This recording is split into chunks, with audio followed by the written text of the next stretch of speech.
Қазақстанға инвестор болып келген қытайлар қазақтарға не үшін мұрнын шүйре қарайды? Бар кінә өзімізде екен. Жәлел Құтжан дейтін Қытайдан оралған бір бауырымыздың басынан өткен мына бір оқиғасын баяндайық. Сонда бәрін түсінесіз. Үлкен бір қытайлық компания басшысының аудармашысы ретінде Қазақстанға келдім.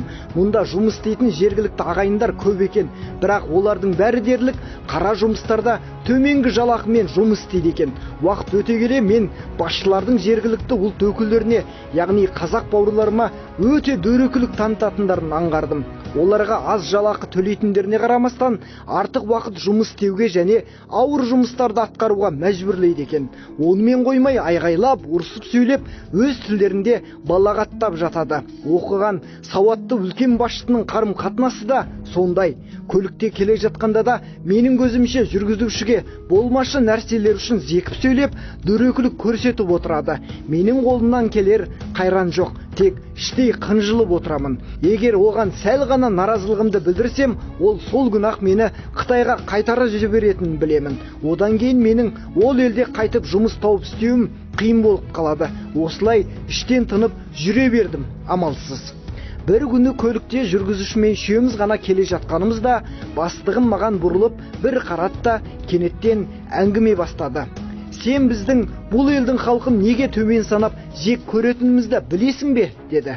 Мен білмеймін деп жай ғана жауап бердім. Ол ары қарай сөзін жалғастырып сөйлеп кетті. Мен көп елдерде жұмыс істедім. Соның ішінде араб елдерінде де жұмыс атқардым. Ол елде жергілікті тұрғындар бізде жұмыс істемейді. Есесіне біздің әрбір жұмыс орнымызда олардың бір-бір адамы бақылаушы есебінде тіркеліп тұрады. Біздің барлық атқарған жұмыстарымыз сол адамның қол қоюынсыз бекітілмейді. Ал ол адам еш уақытта келіп бізбен бірге жұмыста отырмайды. Оған телефон соғып хабарласа алмаймыз. Олар ешқашан бізден пара алмайды. Орындалған жұмыстарға қол қойдыру үшін біздер ол адамның жолын тосамыз. Соңынан қалмаймыз. Мейрамхана немесе қонақ үйге тоқтайтын кездерін күтеміз. Сөйтіп шығып келе жатқан уақытын тосып, тоқтаса қол қойдырып аламыз.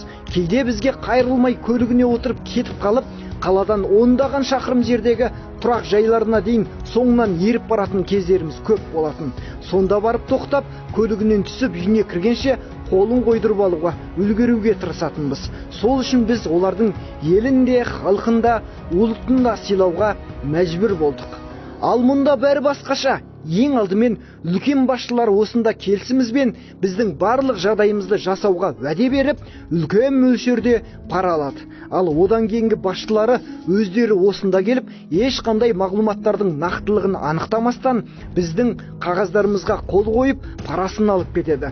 Біздегі жұмыс істеп жатқан адамдардың жағдайы ешқайсысын қызықтырмайды да, ол жайында сұрамайды да. Ал халқы өз жерінде тұрып, өз байлығын өндіріп отырып, осындай төмендетушілікке, кемсітушілікке мойынсынып тіршілік етеді. Сондықтан біздер олармен тек осындай ғана қарым-қатынаста боламыз. Мен сенің ұлтың үшін күйініп, жаның ауырып, қынжылатыныңды білемін, бірақ біз мұндай елді, мұндай ұлтты сыйлай да, құрметтей алмаймыз. Басқалар да солай жасар еді. Сондықтан сен қолыңнан келсе оларға осыны түсіндіріп көр, деді. Мен сонда ғана бұл елдің қандай ауыр халде екенін түсінгендей болдым. Біздер сыртта жүріп, айдаһардың аузының алдында өмір сүріп отырып, мұндай төмен халде емеспіз. Сіздер сол айдаһардың өңешінде әрі қарай жұтылып кететіндей жағдайда тұр екенсіздер. Ертерек естеріңізді жиыңыздар. Біз сіздер үшін уайымдаймыз, алаңдаймыз. Мінеки ақиқаты сол. Іштен шыққан жау жаман демекші, ақша үшін арын сатып жіберетін намыссыз басшысы мақтар, ақша үшін өз бауырларын осылай Қытайға жығып беріп жатыр. Сөйтіп, сырттан келген келімсектер басымызға әңгір таяқ ойнатып жатыр. Бұл қашанға дейін жалғасады? Белгісіз. Сосын көп қазақтың бойын Қытай фобия билеп алған. Тап-таза үрей.